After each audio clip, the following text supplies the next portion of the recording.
मेरा कौन है? कर्ता का मैंने क्या कर दिया? विस्तार। कर्ता का मैंने क्या कर दिया? विस्तार। पुस्तकें वो कैसी है? कर्म का क्या कर दिया? विस्तार। क्रिया पढ़ता है लेकिन वो पढ़ता कैसे है? अधिक। क्रिया का क्या कर दिया? विस्तार। इसका मतलब ये प्रश्न एक तरह से नया बन गया। इस निम्नलिखित वाक्य के अंतर्गत कर्ता का विस्तारक होगा मेरा, कर्म का विस्तारक होगा, क्रिया का विस्तारक होगा, लेकिन निम्नलिखित वाक्य में उद्देश्य होगा। तो ध्यान रखना, जब उद्देश्य ऐसे विस्तारक वाले वाक्य में पूछा जाए तो कर्ता एवं कर्ता के विस्तारक को दोनों को सम्मिलित किया जाता है। तो इसमें उद्देश्य होगा मेरा मित्र क्या? मेरा मित्र। इसका मतलब यदि इसमें उद्देश्य पूछता तो इसमें उद्देश्य क्या हो गया? राम। और लेकिन इसमें उद्देश्य हो गया मेरा मित्र कौन है? राम। और इसमें विधेय हो गया धार्मिक पुस्तकें क्या करता है? धार्मिक पुस्तकें अधिक पढ़ता है। ये अपना क्या हो गया? यूं ना पूछ कर यूं भी पूछा जा सकता है, कोई जरूरी नहीं है कि आपसे उद्देश्य विधि कि निम्नलिखित वाक्य के अंतर्गत कर्म का विस्तारक कौन सा शब्द है? तो आपको याद रखना क्या है? धार्मिक। क्रिया का विस्तारक शब्द कौन सा है? तो कौन सा है? अधिक। कौन सा है? अधिक। क्योंकि ये चीज आपको ध्यान देनी जब करता। अब आपको पदबंदी क्या होता है ये थोड़ा सा बता देता हूं। ऐसे वो रेखांकित देगा और वो रेखांकित करके सिर्फ यही देगा, यानी तो इधर दे देगा। निम्नलिखित वाक्य के अंतर्गत कह देगा निम्नलिखित वाक्य में पदबंध होगा। नंबर 1 संज्ञा, नंबर 2 सर्वनाम, नंबर 3 विशेषण, नंबर 4 क्रिया।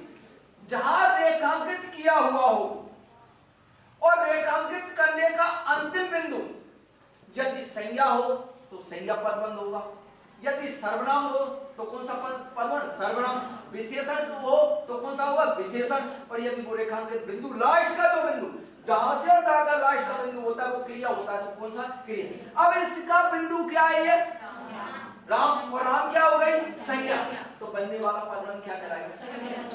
इस प्रकार ये पदबंध। इसका मतलब वाक्य में से क्या बना था? पदबंध। लेकिन वो बना था पदबंध, जो बना था वो उसका कारण था विस्तार। क्या था? विस्तार। कि जो बिंदु होता है वो संज्ञा, सर्वनाम, विशेषण, क्रिया का जब बोध कराता है तो उसी पदबंध का नाम बन जाता है। तो इसलिए मैंने कहा मेरा मित्र राम। तो यहाँ पर सर्व ये तो हो गया अपना क्या? उद्देश्य। और बाकी शेष रह गए क्या? विधेय। तो कर्ता के बाद वाक्य में जो कुछ शेष रहता है उस क्रिया को, उस रूप को विधेय के नाम से जाना जाता है। तो बाकी अंक कितने हो गए? 2। नंबर 1 उद्देश्य, नंबर 2 विधेय। उद्देश्य का दूसरा नाम कर्ता। कर्ता उसे कहते हैं, कार्य करने वाले को क्या कहते हैं? कर्ता। जिस व्यक्ति या वस्तु के बारे में जो कुछ कहा जाता है उसे क्या कहते हैं? उद्देश्य।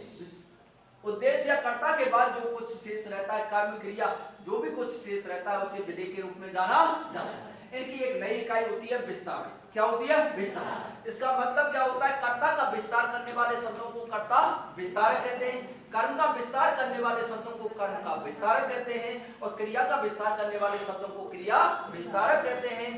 और इसके अलावा विस्तारक भी पूछा जा सकता है। तो आपको ध्यान रखना है, जो विस्तार कर रहा है बढ़ा चढ़ा करके कहा जा रहा है कर्ता के बारे में वो कर्ता का होगा, जिस कर्म के बारे में कहा जा रहा है किसका होगा? कर्म का। और क्रिया के बारे में कहा जा रहा है क्रिया। बोलो सर, दो चीजें समझ में आएंगे नहीं है? 3 बिंदु समझाएं एक बार फिर 2 मिनट के। विशेष क्रम से संयोजित शब्दों के सार्थक समूह क्या कहते हैं? वाक्य।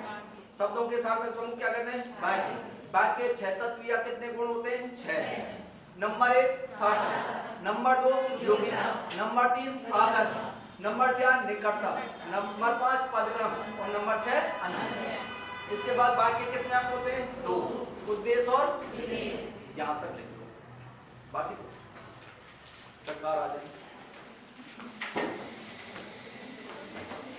समझ में आ गए ना?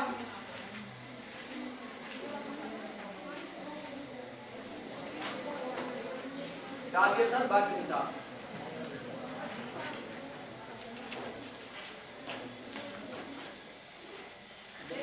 बाकी विचार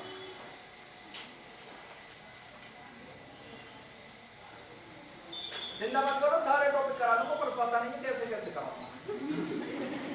कराऊंगा सारे टॉपिक, पर पता नहीं है कैसे कैसे।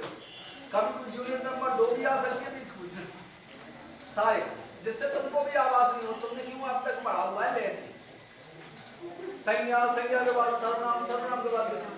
अब की बार बिल्कुल विपरीत पढ़ाया जा रहा है, उल्टा सीधा। कोई टॉपिक नहीं है निर्धारित, कौन सी कोई पता नहीं क्या। तो शिक्षण विधि चालू कर दूं कल से।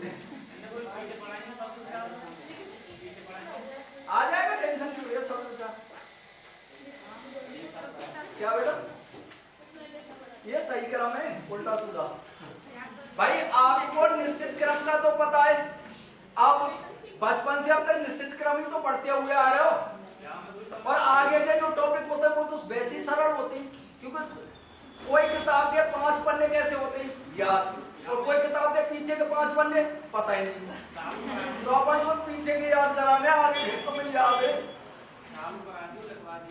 काय में कोई बात ना, तो जाए करा देंगे, तो डायग्राम बनवाया जब, हाँ देखो बाकी, हाँ डायग्राम बनवाया, बेकार किया नहीं, डालिए बाकी में चाप, देखिए भाषा या व्याकरण की सबसे बड़ी इकाई, कोई जगह नहीं छोड़ना, भाषा एवं व्याकरण की सबसे बड़ी इकाई, भाषा एवं व्याकरण की सबसे बड़ी इकाई वाक्य, भाषा एवं व्याकरण की सबसे बड़ी इकाई क्या, वाक्य। नेक्स्ट, अर्थ के आधार पर सबसे बड़ी इकाई, अर्थ के आधार पर सबसे बड़ी इकाई,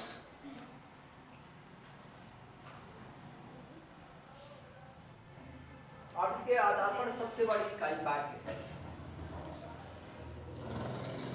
अर्थ के आधार पर सबसे बड़ी इकाई क्या है, वाक्य। नेक्स्ट, ध्वनि से वर्णवना उच्चारण, ध्वनि से वर्णवना उच्चारण, ध्वनि से वर्ण वर्णना उच्चारण, कोमा वर्ण से शब्द बनना संधि, ध्वनि से वर्ण बनना उच्चारण, कोमा वर्ण से शब्द बनना संधि, कोमा शब्द से वाक्य बनना समास कहलाता है।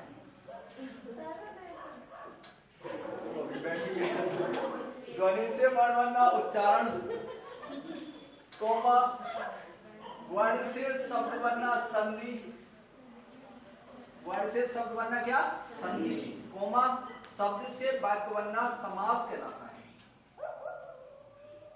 शब्द से वाक्य बनना क्या कहलाता है, समास,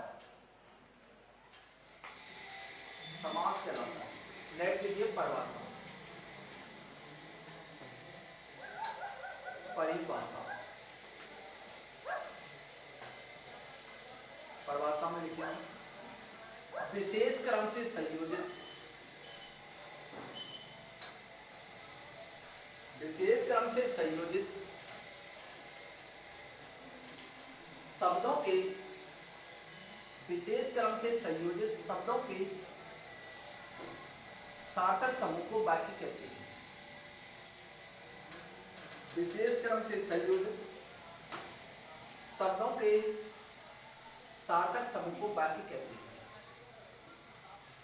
विशेष क्रम से संयोजित शब्दों के सार्थक समूह को क्या कहते हैं, या शब्दों के साथ, या शब्दों का सार्थक समूह भी वाक्य कहलाता है, या शब्दों का सार्थक समूह भी वाक्य कहलाता है, शब्दों का सार्थक समूह भी क्या कहलाता है, वाक्य।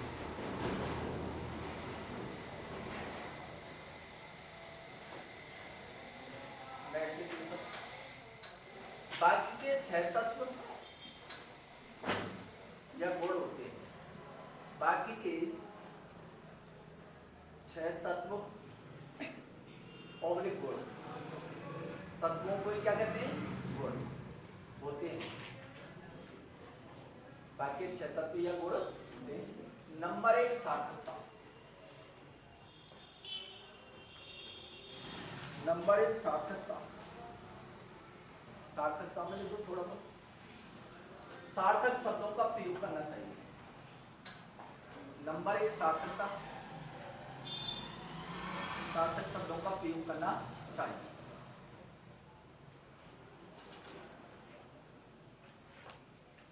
नंबर 2 योग्यता,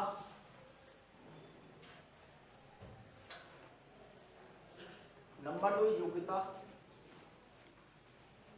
कर्ता एवं कर्म के अनुसार क्रिया के लिंग का प्रयोग करना चाहिए,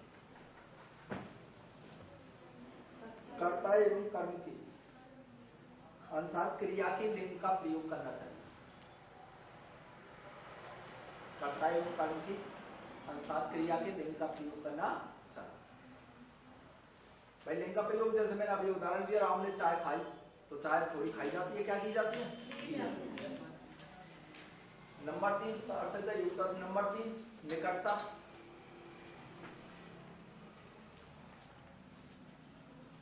निकटता दिए हुए वाक्य में शब्दों को उचित क्रम में लिखना चाहिए। दिए हुए वाक्य में शब्दों को उचित क्रम में लिखना चाहिए। उचित क्रम में लिखना चाहिए।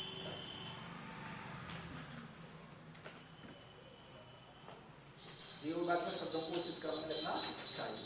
नंबर अगला पदक्रम, चौथा पदक्रम। दिए हुए वाक्य में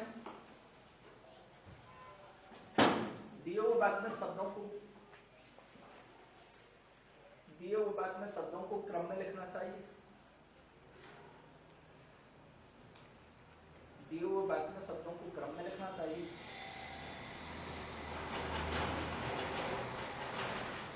नहीं तो अर्थ का अनर्थ हो जाता है। नहीं तो अर्थ का क्या हो जाता है?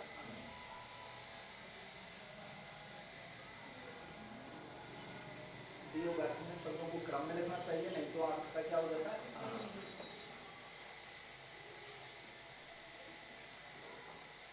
अगला आकांक्षा। कोष्टक में लिखना सर इच्छा। आकांक्षा हमारी क्या होती है? इच्छा। कोष्टक में किसी भी बात को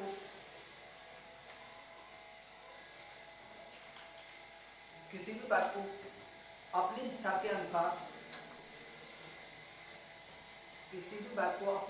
अनुसार अधूरा नहीं लिखना चाहिए। किसी भी बात को अपनी इच्छा के अनुसार अधूरा नहीं लिखना चाहिए। किसी भी बात को अपनी इच्छा के अनुसार कैसा नहीं लिखना चाहिए? और सरलाट छठवां अन्वय। अन्वय का कोष्टक में लिख देना मेल। अन्वय का क्या होता है? मेल। दिए हुए वाक्य में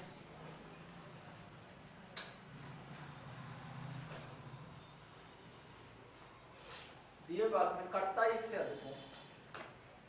दिए हुए वाक्य में कर्ता एक से अधिक हो। दिए हुए वाक्य में कर्ता एक से अधिक हो तो उचित वचन का प्रयोग करना चाहिए। तो उचित वचन का प्रयोग करना चाहिए। उचित वचन का प्रयोग करना। ये तो हुए सर वाक्य 6 तत्व या गुण। नेक्स्ट पंक्ति से लिखिए। बाकी के 2 अंग होते हैं।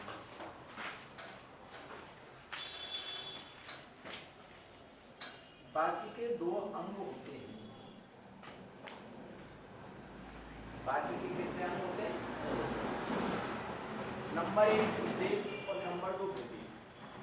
नंबर 1 उद्देश्य और नंबर 2 विधि। बाकी के 2 अंग होते हैं। नंबर 1 उद्देश्य और नंबर 2 विधि। पहला लिखिए सर उद्देश्य। बाकी 2 अंग होते हैं उद्देश्य और विधि। पहला डालिए सर उद्देश्य कोष्टक में लिखिए कर्ता। उद्देश्य को क्या कहते हैं? लिखिए सर जिस व्यक्ति या वस्तु के बारे में जिस व्यक्ति या वस्तु के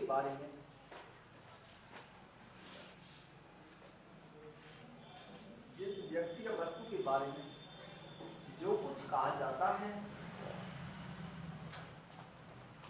जिस व्यक्ति या वस्तु के बारे में जो कुछ कहा जाता है उसे उद्देश्य कहते हैं।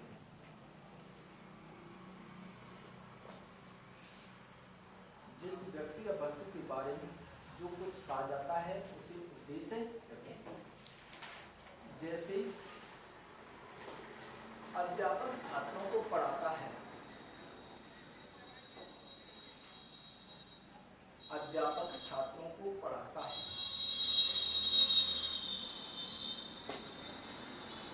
अध्यापक छात्रों को क्या करता है, पढ़ाता है। तो इसमें उद्देश्य क्या हो गया, अध्यापन। दूसरा लिखिए सर विधि,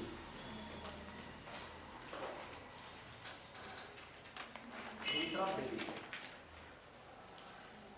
कोष्टक में लिख लेना कर्म प्लस क्रिया प्लस हेल्पिंग वर्ब, साइक्रिया, हाँ साइक्रिया भी तो इसके साथ, कर्म प्लस क्रिया प्लस साइक्रिया, कर्म प्लस क्रिया प्लस साइक्रिया, ये विधि में ही आती है साइक्रिया। देखिए उद्देश्य के बाद वाक्य में जो कुछ शेष रहता है, उद्देश्य के बाद वाक्य में जो कुछ शेष रहता है उसे विधेय कहा जाता है। उद्देश्य के बाद वाक्य में जो कुछ शेष रहता है उसे विधेय कहा जाता है। उद्देश्य के बाद वाक्य में जो कुछ शेष रहेगा उसे क्या कहा जाता है, जैसे रोहित पुस्तक पढ़ता है, रोहित पुस्तक क्या करता है, पढ़ता है, पढ़ता है एक वचन है और है के ऊपर अंक की वृद्धि लगा दोगे तो वो कौन सा वचन है, बहुवचन। ध्यान रखना, है एक वचन है, बिंदी लगते ही वो डायरेक्ट कौन सा वचन है, बहुवचन। पूछा भी जाता है प्रश्न में कि है कौन सा वचन है और है कौन सा वचन है, तो वो बहुवचन का होता है। ठीक, तो इसमें पुस्तक पढ़ना कौन क्या हो गया, देखिए नेक्स्ट पंक्ति से लिखिए विस्तारक, विस्तारक, विस्तारक के बारे में लिखिए कर्ता कर्म और क्रिया का, कर्ता कर्म और क्रिया का विस्तार करने वाले शब्दों को, कर्ता कर्म और क्रिया का विस्तार करने वाले शब्दों को विस्तारक कहा जाता है। कर्ता कर्म और क्रिया का विस्तार करने वाले शब्दों को विस्तारक कहा जाता है।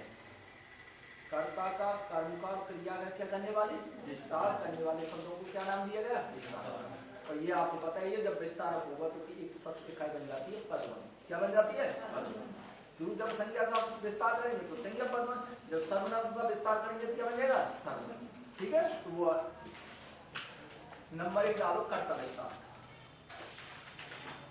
कर्ता का कर्म और क्रिया का विस्तार करने वाले को क्या कहा जाता है, विस्तार।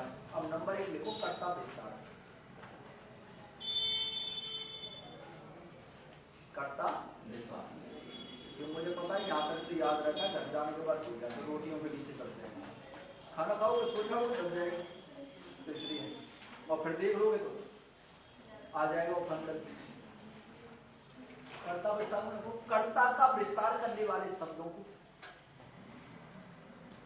कर्ता का विस्तार करने वाले शब्दों को कर्ता विस्तारक कहा जाता है। कर्ता का विस्तार करने वाले शब्दों को कर्ता विस्तारक कहा जाता है। कर्ता का विस्तार करने वाले शब्दों को कर्ता विस्तारक कहा जाता है। एवं कर्ता तथा कर्ता विस्तारक को, एवं कर्ता तथा कर्ता विस्तारक को भी उद्देश्य माना जाता है। कर्ता तथा कर्ता के विस्तारक को भी क्या माना जाता है, उद्देश्य। कर्ता तथा कर्ता के विस्तारक को उद्देश्य माना, इसका मतलब ये है कि किसी बात में कर्ता दिया है तो वो आपका उद्देश्य होगा, और जिस बात में कर्ता और कर्ता ने क्या दे रखा है, विस्तार, तो वो भी क्या होगा, उद्देश्य ही होगा। ठीक है, वो अलग प्रश्न पूछ रहे कि कर्ता का विस्तारक कौन सा है, कर्ता कौन सा, दो अलग चीजें, बाकी दोनों चीजें क्या है, उद्देश्य, दोनों क्या है, उद्देश्य। दूसरा देखो, कर्म विस्तार,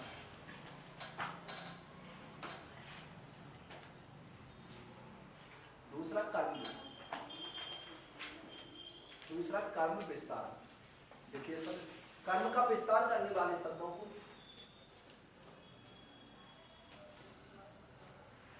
कर्म का विस्तार करने वाले शब्दों को कर्म का विस्तार करने वाले शब्दों को कर्म विस्तारक कहा जाता है।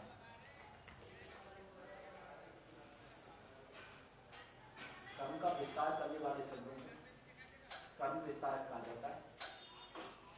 इन दोनों को विधि में सम्मिलित किया जाता है। इन दोनों को विधि में सम्मिलित किया जाता है। इन दोनों को विधि में सम्मिलित किया जाता है। इन दोनों को किस में सम्मिलित किया जाता है? सब विधि में। और लास्ट तीसरा विधि क्रिया का विस्तार। तीसरा क्रिया का विस्तार। क्रिया का विस्तार।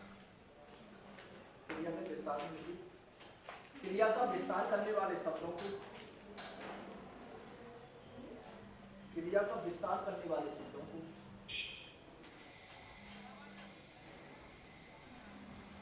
क्रिया का विस्तार करने वाले शब्दों को क्रिया विस्तारक कहा जाता है।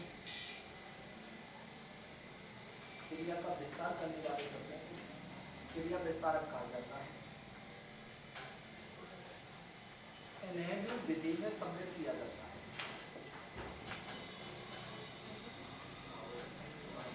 क्रिया का विस्तार करने वाले शब्दों को क्रिया विस्तारक कहा जाता है। इन्हें भी विधि में सम्मिलित किया जाता है। इन्हें भी विधि में सम्मिलित किया जाता है। इन्हें भी विधि में सम्मिलित किया जाता है। उदाहरण के तौर पर लेते हैं। हाँ जल्दी हो रही, जल्दी है। 80% होगा, गर्दन ऊपर कर देती। मैंने तो ये सोचा सबने लिखा। अच्छा, क्रिया का विस्तार करने वाले शब्दों को क्रिया विस्तारक कहते हैं। अब इनका उदाहरण लेते हैं। जैसे मेरा मित्र श्याम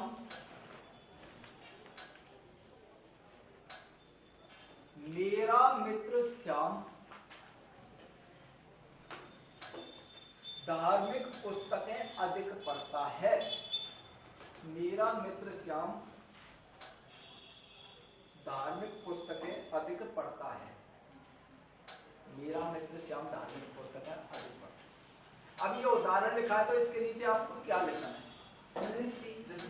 मेरा मित्र बराबर विस्तारक, राम बराबर कर्ता, धार्मिक बराबर विस्तारक, पुस्तक बराबर कर्म। इसका मतलब जो विस्तारक आता है वो कर्ता कर्म क्रिया से कहा आता है पहले, ये भी ध्यान रखना। और अधिक बराबर विस्तारक और पढ़ना बराबर क्रिया। ये तो या इसके बाद ये हो गया आपका क्या? उद्देश्य, कर्ता तो पहले से भूखा है। और ये हो गया आपका क्या? विधि। ये हो गया उद्देश्य और ये हो गया सर क्या?